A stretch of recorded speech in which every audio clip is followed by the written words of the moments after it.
Welcome back to Braintree Today. I'm Martha Konstandinidis and you're watching BCAM TV. Now we'll be getting into our latest stories from the week.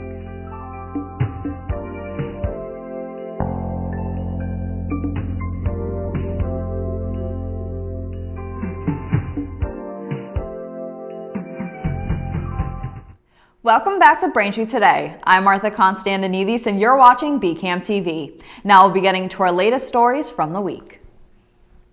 On Wednesday, Ecuador's President Daniel Noboa said that his country was at war with drug gangs. The drug gangs are holding more than 130 prison staff and invaded a television station during a live broadcast where they held staff at gunpoint. At least 10 people have been killed in the attacks, including police officers. Police said they had arrested at least 70 people as of Wednesday morning for alleged terrorist acts, including the 13 who were apprehended at the TV station. Violence has spiked in the area since Adolfo Macias, a gang leader, escaped from prison on Sunday. Macias' whereabouts are still unknown. Joe Biden's administration just announced that the U.S. government will fund the increase of electric vehicle charging stations in the U.S. The amount being allocated is $623 million. The government is doing this amid concerns that the transition to zero-carbon transportation is not keeping pace with the goals that have been laid out to address the climate issue. It is expected that the money will add 7,500 charging stations across several states. There are currently about 170,000 electric vehicle chargers in the United States. The White House has set a goal for 500,000 chargers to help support the shift away from gasoline and diesel cars. U.S. Transportation Secretary Pete Buttigieg said, quote, "We are building the charging network to win the EV race," end quote. On Monday, New York City law enforcement arrested several men belonging to the Hasidic Jewish community. They were arrested over an illegal tunnel that was secretly dug into the side of a historic synagogue, which has since been closed. The arrest, which happened after the discovery of the tunnel, led to a brawl between police and the men who created the tunnel. Leaders of the Chabad Lubavitch World Headquarters, located in the Crown Heights section of Brooklyn, and local police faced off during the chaos that followed. The men involved were described by one of the leaders as a group of extremist students. The reason for the tunnel was not given. At least 4 people have died and over 500,000 homes are without power after powerful winter storms swept through parts of the eastern U.S. and Canada. As of Tuesday evening, more than 630,000 households from Florida to New York State were without electricity. 12 tornadoes were reported across Florida, Alabama, and Georgia by early Tuesday, causing significant damage and in some areas prompting search and rescue operations. 2 people from Alabama, 2 from North Carolina, and 1 individual from Georgia were all killed in separate incidents due to the weather. The Blue Ridge Beef Pet Food Company has expanded its recall of food for kittens and puppies that were distributed to 16 states due to traces of Salmonella and Listeria. The North Carolina company recalled the following items: 2-pound kitten grind, 2-pound log of kitten mix, and 2-pound log of puppy mix. According to Blue Ridge Beef, no illnesses have been reported in connection to the recalled products to date. The FDA says the products were distributed between November 14, 2023 and December 20, 2023 and packaged in clear plastic. The food items were sold primarily in retail stores in 16 states, including Massachusetts.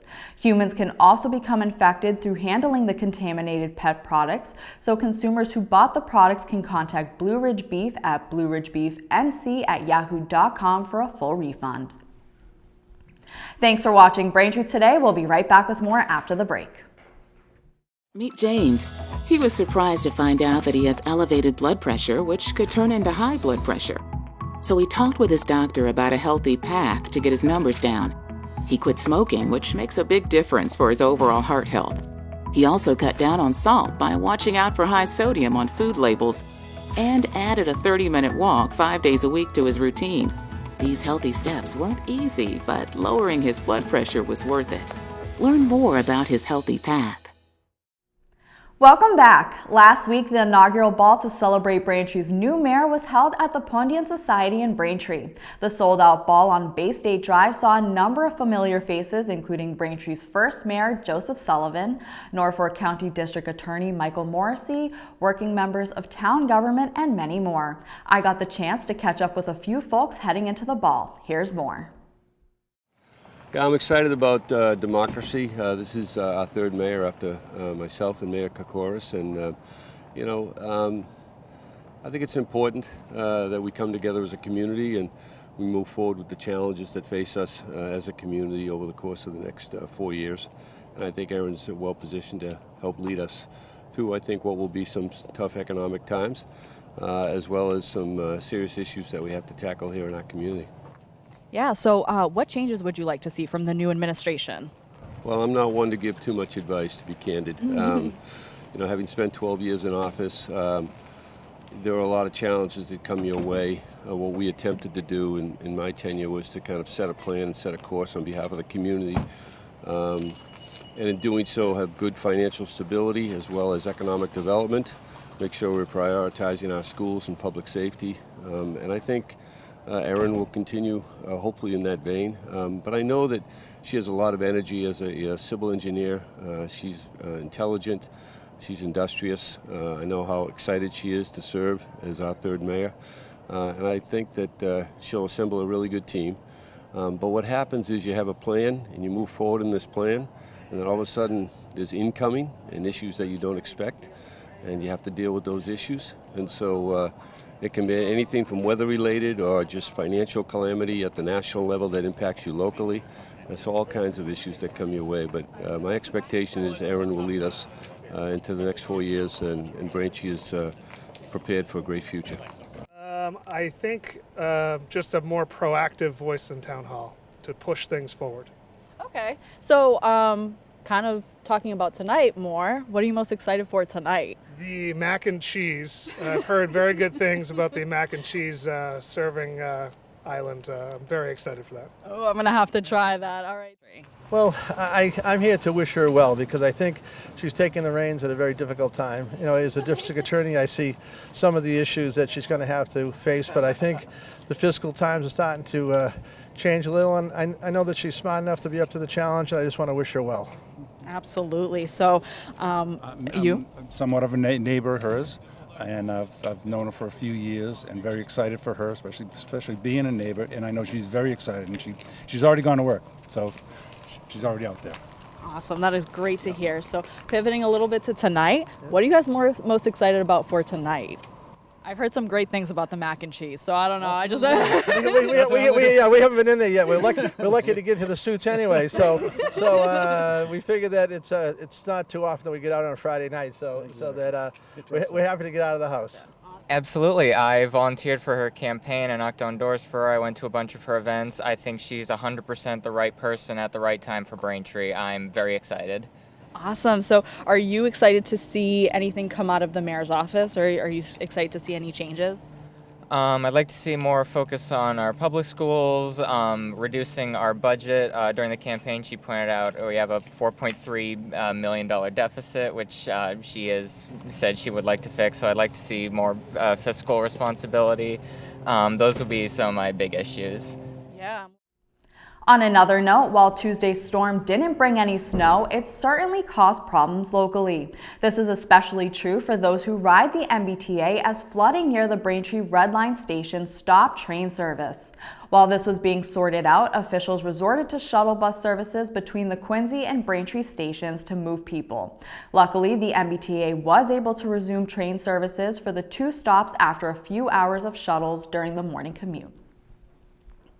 The holiday season is officially behind us, meaning plenty of Braintree residents have already taken down their Christmas trees, and more will be looking to do so in the coming days. Town officials say that in Braintree, residents looking to discard their trees can take it to the Plain Street compost site, which accepts them during operating hours. Trees aren't accepted with lights, ornaments, or plastic bags on them, so take just the bare tree to the site. The 225 Plain Street compost site is open Wednesday through Sunday from 7:15 a.m. to 2:45 p.m. through the end of January.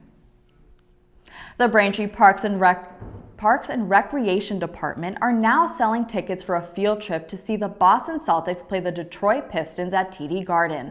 The event on March 18th is available to residents of all ages, and seats will be located in the top shelf bar seating area. The trip will include round-trip transportation to and from the Garden, and buses will depart from Town Hall at 5:30 p.m. Tickets are $90, and you can buy them now on the Parks and Rec website at braintreema.myrec.com. The Braintree Public Schools have released applications for kindergarten registration for all Braintree families who have a child eligible to attend kindergarten in September 2024. To qualify, students must be 5 years old by August 31st and must reside in the town of Braintree. The registration portal will be open on Family Connection Day, Wednesday, January 3rd, and will run through Friday, January 19th. Any family registering after January 19th will be placed on a wait list as they evaluate the number of families requesting half-day and full-day programming. Notification of placement in the kindergarten program will be made via email to all families by February 29th. Registration for all eligible Braintree kindergarten students can be done online at braintreeschools.org/register. Thank you for watching Braintree Today on BCAM TV. We'll be right back with more stories in the area.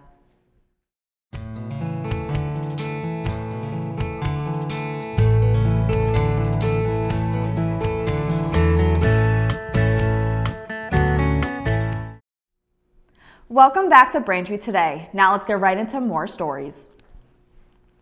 Administrators at Weymouth schools are being called to do more to protect students after a 7th grader was randomly attacked in a school bathroom. The father of the Chapman Middle School student who was attacked and other parents filled a school committee meeting last week where they demanded answers and accountability for the violence and bullying at the school. Stephen Finn said his son was targeted by 2 8th graders who filmed the attack and shared it on social media. He also said his daughter was attacked near the entrance to the school in November while waiting for a school bus.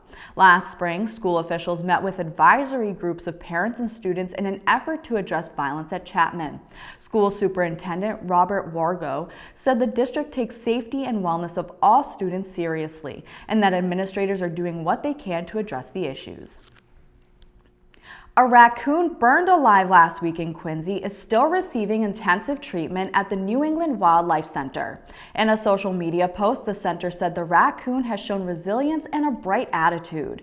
The update released on Tuesday said, quote, "We never want any patient to suffer needlessly, and by the same token, we want to give any animal with a reasonable chance at returning to a self-sufficient life in the wild the best possible care," end quote. The post includes that the raccoon has received 2 surgical procedures to remove damaged tissue and is currently on medication for pain and skin infections.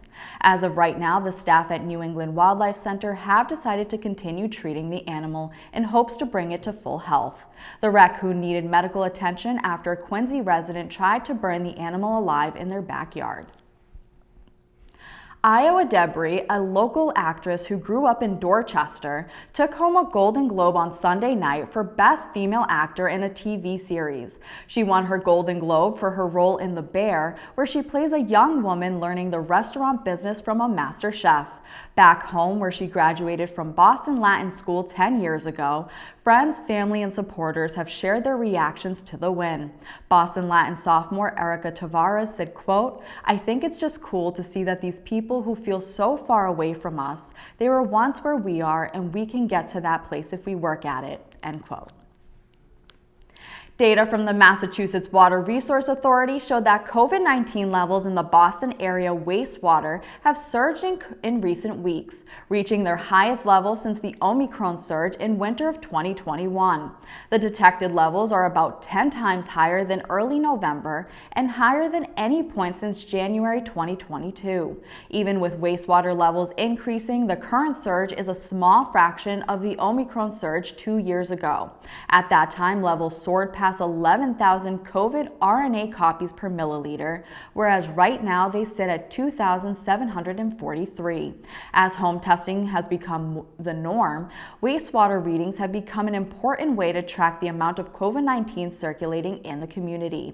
Wastewater testing captures traces of the virus regardless of whether a person was symptomatic or tested for the disease. A new study found that more and more people are moving out of Massachusetts as the mass exodus from the state continued in 2023. United Van Line's 47th annual National Movers Study found that Massachusetts was among the most moved from states last year. The moving company said that 56.6% of its customers in Massachusetts moved out as opposed to the 43.4% that moved in. The only question is, why are people moving out of the state? Well, the study found that the majority of people who left did so for a job, retirement, lifestyle, or family-based reasons. United Van Line's Vice President of Corporate Communications, Eileen Cummings, said in a statement, quote, "We are continuing to see the trend that Americans are moving to more affordable, lower density areas across the country, with many heading to southern states," end quote. Thanks for watching Braintree Today. We'll be right back with more in entertainment. It's that time of the year again, flu season. Getting vaccinated against the flu and COVID-19 can help keep you, your family, and your community healthy. You can even get both vaccines at the same time. Visit mass.gov/flu-shot to learn more. Welcome back to Braintree Today. Today in entertainment, we have 3 new movie recommendations for you to watch. First, The Book of Clarence follows a down-on-his-luck man who struggles to find a better life for his family while fighting to free himself of debt. Captivated by the power and glory of the rising Messiah, he risks everything to carve his own path to a divine life, ultimately discovering that the redemptive power of belief may be his only way out. The film stars Lakeith Stanfield, and you can watch The Book of Clarence now in theaters. Next, Beekeeper follows one man's brutal campaign for vengeance, which takes on national stakes after it's revealed he's a former operative of a powerful and clandestine organization known as Beekeepers. The film stars Jason Statham and Josh Hutcherson. You can watch Beekeeper now in theaters. Finally, Mean Girls follows new student Katie Heron, who gets welcomed into the top of the social food chain by an elite group of popular girls called the Plastics, ruled by the conniving Queen Bee, Regina George. However, when Katie makes the major misstep of falling for Regina's ex-boyfriend, she soon finds herself caught in their crosshairs. The film stars Renee Rapp, and you can watch Mean Girls now in theaters. That'll do it for news today. Remember, if you're a customer of Verizon, you can watch BCAM TV in high definition on channel 2128. I'm Martha Konstandinidis, and thank you for watching Braintree Today on BCAM TV. Stay safe, and we'll see you next time.